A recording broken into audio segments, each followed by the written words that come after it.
গত ডিসেম্বরে চেন্নাইয়ে দেওয়া সর্বশেষ বোলিং অ্যাকশন পরীক্ষায়ও সাকিব আল হাসান ব্যর্থ হয়েছেন। ইংল্যান্ডের লাভবারো বিশ্ববিদ্যালয়ের ল্যাবে অ্যাকশনের প্রথম পরীক্ষায় অংশ নেন সাকিব। তাতে উতরাতে পারেননি তিনি। গত ২১শে ডিসেম্বর চেন্নাইতে আরেক দফা পরীক্ষা দেন সাকিব। ইসিবি সূত্র দ্য ডেইলি স্টারকে নিশ্চিত করে বলে, আবারও ব্যর্থ হয়েছেন বাংলাদেশের এই শীর্ষ ক্রিকেট তারকা। বিসিবির প্রধান নির্বাচক গাজী আশরাফ হোসেন লিপু বিষয়টিকে বলেছেন শকিং। তবে আন্তর্জাতিক ক্রিকেটে পুরোপুরি নিষিদ্ধ নন তিনি। আপাতত ব্যাটার হিসেবে খেলতে পারবেন ঘরোয়া ও আন্তর্জাতিক সব ধরনের ক্রিকেটে। সাকিবের বাদ পড়া প্রসঙ্গে প্রধান নির্বাচক বলেন, বোলিং পরীক্ষার রেজাল্ট নেগেটিভ হওয়ার কারণে তিনি এখন শুধু একজন ব্যাটসম্যান হিসেবে খেলতে পারবেন। আমাদের টিম কম্বিনেশনটা সাজাতে গিয়ে শুধু ব্যাটসম্যান হিসেবে তাকে ১৫ জনের দলে রাখতে পারিনি। সাকিবকে তাই বেশ কপাল পোড়াই বলতে হচ্ছে। আসন্ন চ্যাম্পিয়ন্স ট্রফি খেলেই ওয়ানডে থেকে অবসর নেওয়ার ইচ্ছার কথা জানিয়েছিলেন সাবেক এই অধিনায়ক। আর এরই প্রেক্ষিতে সদ্য ঘোষিত চ্যাম্পিয়ন্স ট্রফির দলে জায়গা হলো না এই টাইগার অলরাউন্ডারের। অথচ বাংলাদেশ চ্যাম্পিয়ন্স ট্রফিতে খেলছেই সাকিবের জন্যই। চ্যাম্পিয়ন্স ট্রফিতে খেলার জন্য ২০২৩ সালের বিশ্বকাপে শ্রীলঙ্কার বিপক্ষের ম্যাচটি ছিল বাংলাদেশের জন্য বাঁচা মরার লড়াই। সেই ম্যাচে জেতার জন্য কী করেননি সাকিব। নিজের ব্যাটিং বোলিংয়ের পাশাপাশি তার চমকেই প্রথমবারের মতো বিশ্ব দেখেছিল টাইমড আউটের মতো ঘটনা, যা নিয়ে ক্রিকেট বিশ্বে শুরু হয় আলোচনা সমালোচনা। তবে কোনো কিছুতেই কর্ণপাত করেননি সাকিব। তার একমাত্র লক্ষ্যই ছিল বাংলাদেশকে চ্যাম্পিয়ন্স ট্রফিতে তোলা। সাকিবের এমন সাহসী সিদ্ধান্তেই চ্যাম্পিয়ন্স ট্রফিতে খেলার যোগ্যতা অর্জন করে বাংলাদেশ। এক কথায় দলকে চ্যাম্পিয়ন্স ট্রফিতে তুলতে নিজের সর্বস্ব উজাড় করে দিয়েছিলেন বাংলাদেশের সাবেক এই কাপ্তান।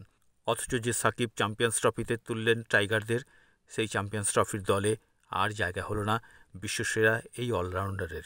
এদিকে সাকিবের চেন্নাইয়ে দেওয়া পরীক্ষার রিপোর্ট নিয়ে নানান রকম গুঞ্জন ছড়াচ্ছে।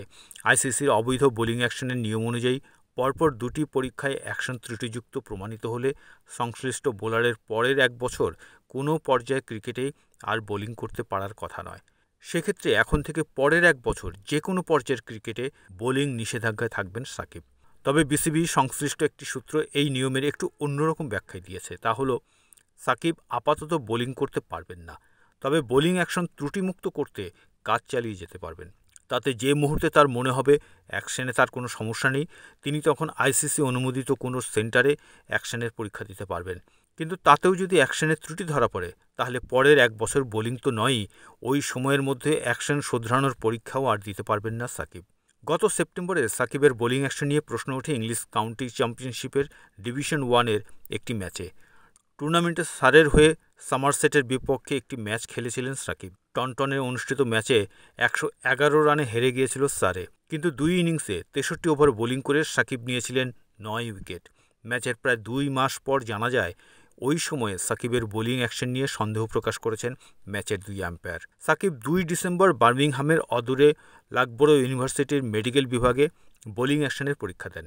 পরীক্ষার পরে জানা গিয়েছিল, লাভবারের বিশেষজ্ঞদের সামনে মোট ৪ ওভার বোলিং করা সাকিব আশাবাদী ছিলেন তার বোলিং অ্যাকশনে কোনো ত্রুটি ধরা পড়বে না। তবে ওই ৪ ওভারের মধ্যে প্রথম ৩টি ওভার তিনি করেছিলেন তার নিয়মিত অ্যাকশনে। শেষের ১ ওভার বোলিং করেন একটু জোরের উপর।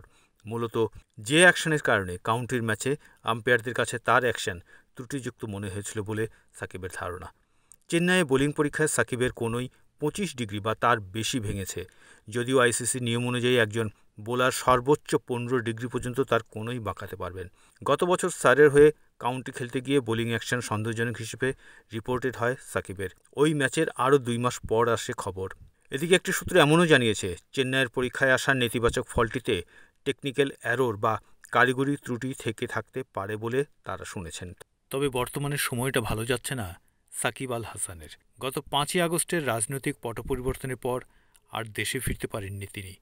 সম্প্রতি আইএফআইসি ব্যাংকের চেক প্রতারণার মামলায় ১৯ জানুয়ারি সাবেক সংসদ সদস্য ও ক্রিকেটার সাকিব আল হাসানের বিরুদ্ধে নতুন আরও একটি গ্রেপ্তারি পরোয়ানা জারির আদেশ দিয়েছেন সিএমএম আদালত। দেশে ফিরলেই হবেন গ্রেপ্তার। আর এই সমস্ত ঘটনার মধ্য দিয়ে হয়তো বিশ্বসেরা সাকিব আল হাসানের আন্তর্জাতিক ক্রিকেট ক্যারিয়ারটাই শেষ হয়ে গেল।